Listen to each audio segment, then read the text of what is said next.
नमस्कार दोस्तों, अभिज्ञान क्लासेस में मैं एक बार फिर आप सभी का हार्दिक स्वागत करती हूँ।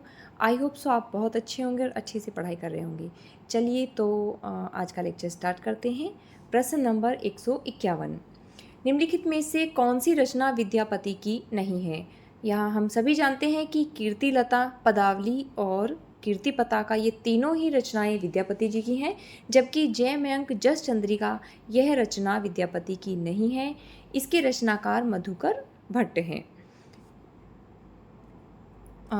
इनकी जो रचना है विद्यापति की रचना पदावली, ये इनकी प्रसिद्धि का प्रमुख आधार ग्रंथ रहा है, जिसकी रचना इन्होंने मैथिली भाषा में की और इसीलिए इनको मैथिल कोकिल भी कहा जाता है। चलिए अब नेक्स्ट प्रश्न देख लेते हैं। प्रश्न नंबर 152, बीसल देव रासों के रचनाकार कौन हैं? तो बीसल देव रासों के रचनाकार नरपति नाल्ह हैं। यहाँ ऑप्शन नंबर ए आपका सही हो जाता है। चलिए आगे जो रचनाकार हैं इनकी कुछ रचनाएं देख लेते हैं।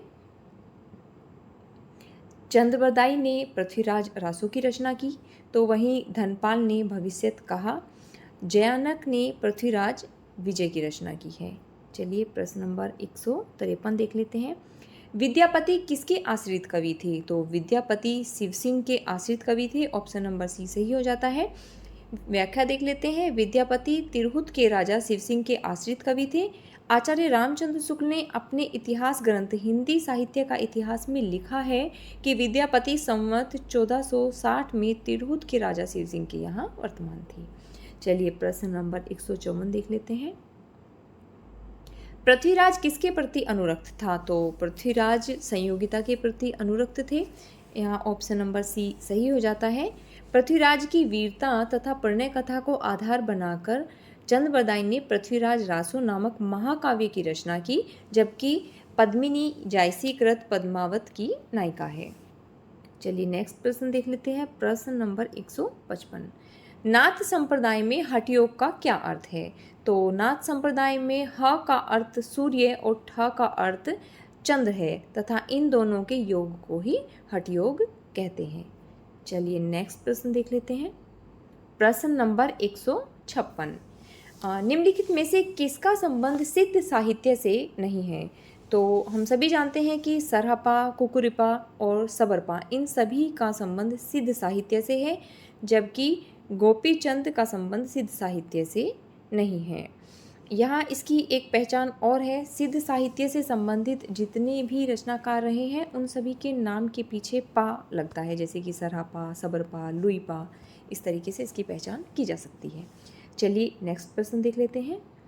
प्रश्न नंबर 157, राउरवेल किस तरह की रचना है? तो राउरवेल ये एक गद्य पद मिश्रित चंपू काव्य है, जिसके रचनाकार रोड़ा कवि हैं और ये एक शिलांकृत कृति है। चलिए आगे देख लेते हैं। प्रश्न नंबर 158, हिंदी के किस इतिहासकार के मतानुसार सालिभद्र सूरी हिंदी के प्रसिद्ध कवि हैं?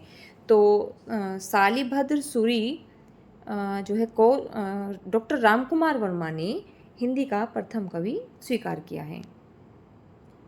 विभिन्न विद्वानों के अनुसार हिंदी के प्रथम कवि इस प्रकार हैं। तो राहुल सांकृत्यायन ने सरहपा को हिंदी का प्रथम कवि स्वीकार किया है, तो वहीं डॉक्टर रामकुमार वर्मा ने शंभू को, शिव सिंह सेंगर ने पुण्य या पुंड को तथा आचार्य हजारी प्रसाद द्विवेदी ने अब्दुल रहमान या अदहमान को हिंदी का प्रथम कवि स्वीकार किया है। चलिए प्रश्न नंबर 159 देख लेते हैं। यहाँ एक कथन दिया गया है, प्राकृत की अंतिम अपभ्रंश अवस्था से ही हिंदी साहित्य का आविर्भाव माना जाता है। उन दिनों जैसे गाथा कहने से प्राकृत का बोध होता था, वैसे ही दोहा या दुहा कहने से अपभ्रंश या प्रचलित काव्य भाषा का पद समझा जाता था। तो यह प्रसिद्ध कथन आचार्य रामचंद्र शुक्ल जी के द्वारा कहा गया है। यह ऑप्शन नंबर बी आपका सही हो जाता है। यहाँ इसी की व्याख्या दी गई है। चलिए अंतिम प्रश्न देख लेते हैं। निम्नलिखित में से कौन सा कवि आदिकाल से संबंधित नहीं है? तो यहाँ पर अमीर खुसरो, विद्यापति और हेमचंद्र ये तीनों ही आदिकाल से संबंधित कवि हैं, जबकि गदाधर भट्ट ये आदिकाल से संबंधित कवि नहीं हैं, ये हमारी भक्तिकाल से संबंधित हैं। चलिए इनके विषय में कुछ जान लेते हैं। गदाधर भट्ट कवि आदिकाल से संबंधित नहीं है। ये दक्षिण ब्राह्मण थे और तेलंग देश आंध्र प्रदेश के हनुमानपुर से उत्तर भारत आए थे। इनके जन्म का समय ठीक से पता नहीं है, पर यह बात प्रसिद्ध है कि ये श्री चैतन्य महाप्रभु को भागवत सुनाया करते थे। गदाधर भट्ट ब्रजभाषा के सुप्रसिद्ध कवि हैं। ये भक्ति काल के अंतर्गत गौड़ीय संप्रदाय के प्रमुख कवि हैं। बाकी आदिकालीन जो कवि हैं उनको हम देख ही चुके हैं।